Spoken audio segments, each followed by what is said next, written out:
Demokrati er et folkestyre. Det betyder, at folket er med til at bestemme. Men det kan være forskellige opfattelser af demokrati. Tag for eksempel Alf Ross og Hal Koch. De havde forskellige meninger om at have demokrati. Alf Ross havde en legalistisk tilgang til demokrati, baseret på grundloven. Det vil sige, at man følger regler og love, der er blevet lavet. Alf Ross' tilgang til demokrati er blevet kaldt et konkurrencedemokrati. Et konkurrencedemokrati kan man sammenligne med et væddeløb. Den, der vinder, får vandopkalen om 4 år vil løbet igen blive afholdt. Det vil sige, at den politiker, der har vundet valget, er ham med flest stemmer, så han har altså vundet konkurrencen. Det er flertallet, der bestemmer, og flertallet er befolkningen. Befolkningen stemmer på den repræsentant, de gerne vil have til at styre landet. Men hvis der er 49% af befolkningen, der mener, at den, der har vundet, styrer landet forkert, er der ikke andet at gøre, end at indordne sig og vente til næste valg 4 år efter, hvor man igen kan stemme på, hvem der skal styre landet, og håbe på, at den, man har stemt på, får flest stemmer.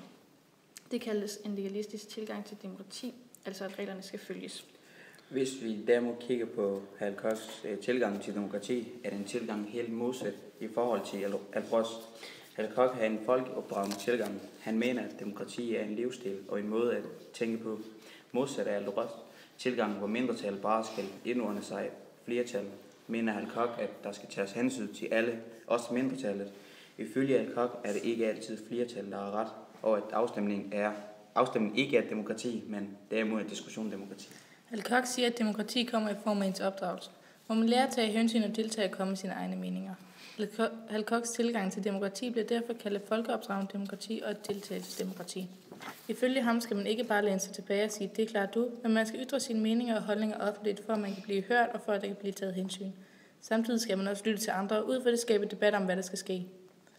For eksempel, hvis I har en familie, der skal planlægge deres ferie, vil medlemmerne have forskellige meninger om, hvad de skal lave.